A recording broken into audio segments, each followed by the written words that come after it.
A vacation turns to survival for a Columbus family. Tonight, they share their rescue story with 10 TV. A father and son say heavy rains in the Rocky Mountains of Colorado drove them from their cabin when it suddenly started to fill with water. Their journey through the wilderness would force them to rely on their wits and adrenaline to make it out alive. 10 TV's Kevin Landers is live in our newsroom with their story. Kevin. Well, Richard Schaefer and his son Daniel hope the trip to Colorado will let them enjoy what they loved, fishing and the outdoors.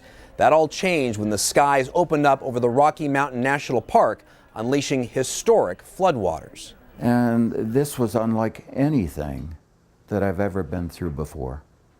It's unlike anything. I can't describe it. It was honestly like a war had taken place. A father-son trip to Colorado turned into a quest for survival as floodwaters started tearing through their cabin.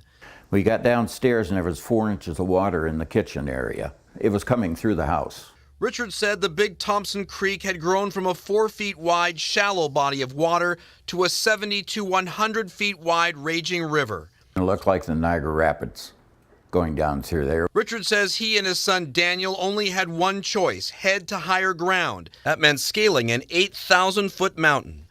And we started up over the mountain at about 10:30 in the morning. For 2 hours, the 68-year-old, along with his 41-year-old son, climbed, hauling their suitcases in hand. But dehydration took its toll. I was gently breaking off leaves and wiping my lips and drinking whatever few drops I could get to get some kind of moisture. He said he collapsed at one point before making it to the top of the ridge.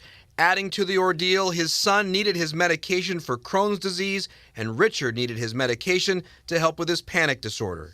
And I was without my medication for 5 days. And so, my nerves were pretty well shot. Richard's wife, who hadn't heard from them in days, said she feared her husband and son were dead. It was just sheer panic, not knowing anything. But after days of not knowing and watching endless news reports, Richard's wife finally got the call she waited for. And I just screamed on the phone, "It's you!" Suddenly, the Schaefers were a family again, separated at first by thousands of miles, then by a historic flood.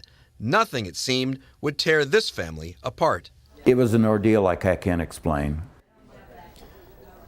The Schaefers would end up finding other people stranded from the flood, and a fire department set up a zip line to get them across the flooded river to safety. As for their next vacation, Schaefer and his son said they're heading for the beaches of Florida. Reporting live in the newsroom, Kevin Landers, 10 TV News.